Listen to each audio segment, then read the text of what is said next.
Nós vamos falar do citoplasma, particularmente das organelas que estão presentes. Então vamos lá. Organização geral do citoplasma. Nas primeiras observações que os cientistas fizeram no microscópio óptico, a célula aparentava ser preenchida por um fluido de consistência homogênea e viscosa, que é o que a gente chama de citoplasma. Posteriormente, esses estudos mostraram a existência de milhares de tipos de células diferentes, que não existia apenas uma estrutura que é mais homogênea para todas as células, mas que é uma estrutura que diferencia-se de uma célula para outra. Então essas células elas possuem três características em comum. A membrana plasmática, todas as células possuem membrana plasmática. Não vão confundir essa questão da membrana plasmática com a carioteca, que é um tipo de membrana que nem todas as células possuem. Por exemplo, as células procarióticas não possuem carioteca, mas membrana plasmática todas as células possuem. E o citoplasma, embora as bactérias, por exemplo, não possuam carioteca, elas possuem o citoplasma, certo? E as células também possuem material genético, certo? Então essas três características todas as células possuem, independente de ser uma bactéria ou um outro tipo de organismo.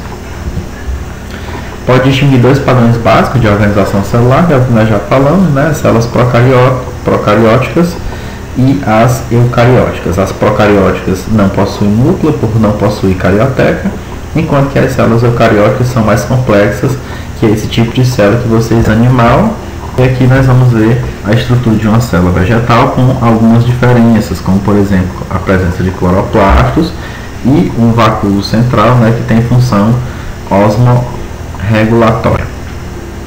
A primeira organela que nós vamos ver é o retículo endoplasmático granuloso ou rugoso, tem desse nome justamente pela presença de ribossomos, grânulos de ribossomos. É responsável pelo transporte de proteínas através do citoplasma. É responsável pela produção de proteínas que são posteriormente enviadas aos lisossomos, produção de proteínas que compõem as membranas celulares, chamadas proteínas transportadoras ou facilitadoras, e a maioria dessas proteínas produzidas pelo retículo endoplasmático granuloso destina-se à exportação. Então isso quer dizer que depois que são produzidas no retículo endoplasmático granuloso, elas se destinam ao complexo golgiense.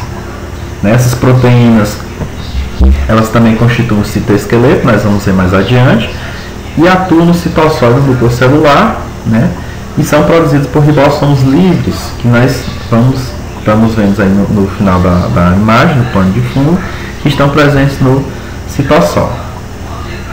Então, de forma bem resumida, a síntese de proteína, de certo modo, elas ocorrem no retículo endoplasmático granuloso. A principal função, nesse caso, do retículo endoplasmático granuloso é justamente a produção de proteínas, embora muitas dessas sínteses ocorram nos ribossomos livres.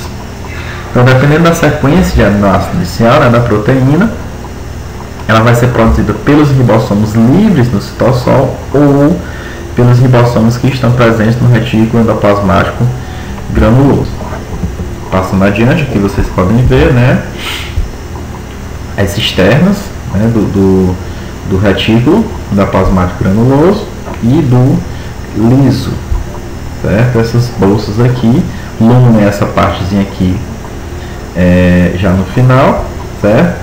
E os grânulos de ribossomos. Aqui mostrando uma atividade de síntese de proteína, a questão dos ribossomos. Está aqui o RNA transportador, que vai trazendo os aminoácidos, e a subunidade menor do ribossomo vai lendo a sequência de base nitrogenada aqui do RNA mensageiro. Então vai se acrescentando e vai haver a formação de uma proteína. Passando adiante, o retículo endoplasmático não granuloso ou liso, sua principal função é a síntese de ácidos graxos, fosfolipídios e esteroides. Eles são abundantes nas células do fígado, justamente porque é lá onde se produz essas substâncias em maior quantidade. Né? Há enzimas que inativam moléculas de substâncias tóxicas, como nós vamos ver, por exemplo, que estão presentes nos peroxissomos. Né? A gente encontra esse retículo nas células das gônadas, por exemplo, para ajudar na produção de certos tipos de substâncias, como aquelas que dão origem aos hormônios mais conhecidos, né? Que são a progesterona e a testosterona, que são produzidos a partir de esteroides. Né? Nas células musculares, esse tipo de retículo endoplasmático ele se especializa em armazenar íons de cálcio, né, que são liberados para a promoção da contração muscular, lá chamado de retículo sarcoplasmático. Complexo golgiense, né, nós vamos ver que muitas proteínas que saem do retículo endoplasmático granuloso são imediatamente enviadas a esse complexo, justamente porque é lá onde há o armazenamento dessas substâncias. O retículo endoplasmático ele tem o complexo golgiense ele tem algumas características, né? São bolsas membranosas achatadas, formam o que a gente vai chamar de cisternas e são empilhadas.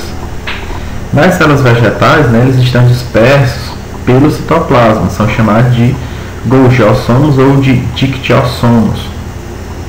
Já nas células animais, eles ficam próximos ao núcleo, né? São como se fossem continuações, expansões do núcleo. Nas cisternas do complexo golgiense, né, ocorrem os processos de modificação das proteínas, o que a gente chama de glicolização.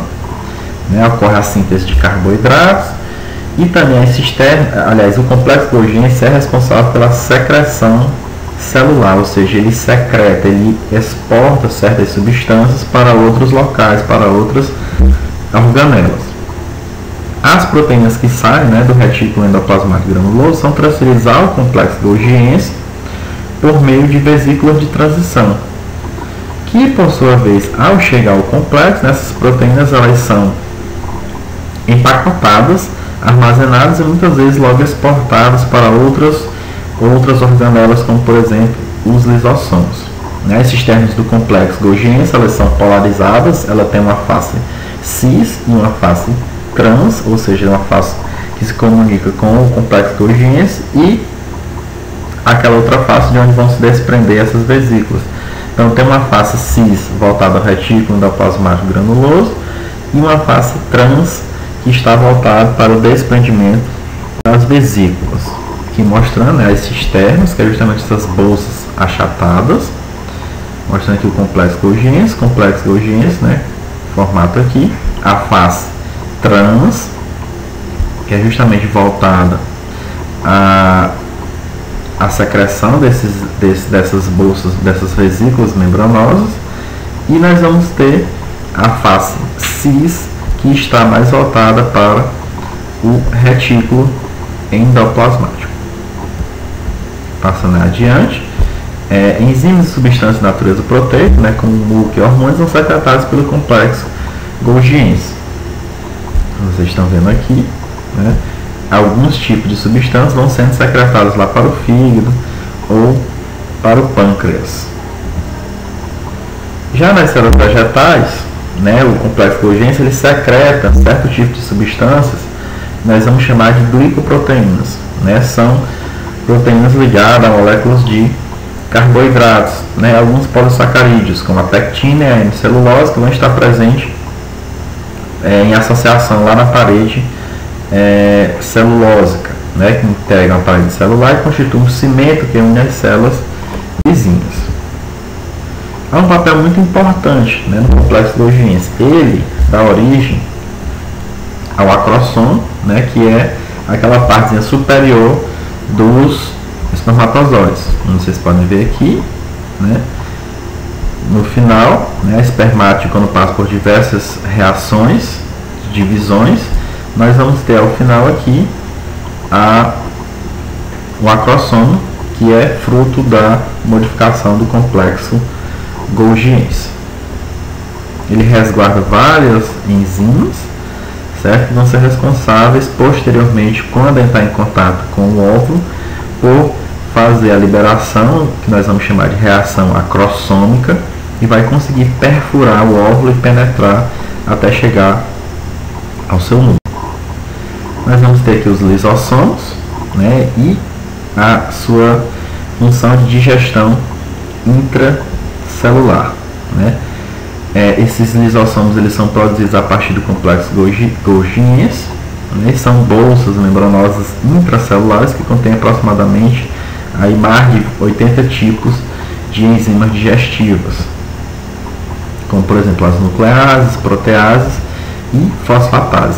Esses lisossomos eles possuem, né, uma membrana que contém íons de cloro e de hidrogênio no interior dessa organela, né? Esses íons eles se combinam formando o ácido clorídrico, consequentemente são responsáveis por fazer o processo de digestão. Então isso quer dizer que dentro dos lisossomos esses íons se combinam, né, e deixam um pH ácido em torno de 4,8. É um mistério ainda, né, para os cientistas entender como é que a membrana dos lisossomos se protege de ser digeridos por suas próprias enzimas, tendo em vista que o pH é muito baixo. As enzimas lisossômicas elas são sintetizadas no retículo endoplasmático granuloso, né? Lembrando que lá são sintetizadas proteínas e as enzimas são proteínas. Elas migram para o complexo Golgiense, né? Passando a constituir o que a gente chama de lisossomos primários. A função dos lisossomos é realizar essa digestão intracelular, né? E essa atividade lisossômica ela é bem significativa em células que capturam partículas, né, seja por fagocitose ou por pinocitose, e realizam posteriormente a sua eliminação. Nessas bolsas membranosas com material ingerido fundem-se em lisossomos e originam o que a gente vai chamar de vacúolos digestivos ou lisossomos secundários, né? Aí nós temos a função heterofágica dos lisossomos, que é a digestão de substâncias capturadas, né, geralmente patógenos. Essas substâncias úteis elas atravessam a membrana do vacúolo, né, digestivo no citossol, onde vão ser utilizadas como matéria-prima para componentes celulares ou como fonte de energia. Posteriormente, né, esses lisossomos primários eles fundem-se aos fagossomos ou pinossomos, originando bolsas maiores, né, que nós vamos chamar de vacúolos residuais. Esses vacúolos residuais, por sua vez, eliminam os restos não absorvidos, né, por exocitose, o processo nós vamos chamar de plasmocitose. E a função autofágica, né, dos lisossomos e rejuvenescimento celular, que é justamente o fato de que todas as células animais, né, elas digerem parte de si mesmas em determinados momentos, principalmente quando há a escassez de alimentos, né? Ela realiza esse processo de autofagia. Então, a estrutura a ser eliminada é envolvida, né, por essas bolsas membranosas, no caso formando aí o autofagossomo, que se funde ao lisossomo primário, originando o que nós vamos chamar de vacúolo autofágico. E aí, posteriormente, essas partes que serão eliminadas, né, desgastadas pelo uso, elas são reaproveitadas, como por exemplo aí nas células nervosas e do fígado. Parte desses componentes são reaproveitados, aqui mostrando, né, o que seria essa reação. Está aqui o lisossomo, formação do vacúolo autofágico, né, a fusão do lisossomo primário formando, nós vamos chamar de lisossomo secundário, e aqui as reações de fagocitose, onde vai comportar esse lisossomo secundário, tanto o fagossomo como o pinossomo. Fagocitose diz respeito a englobamento de substâncias maiores, e a pinocitose substâncias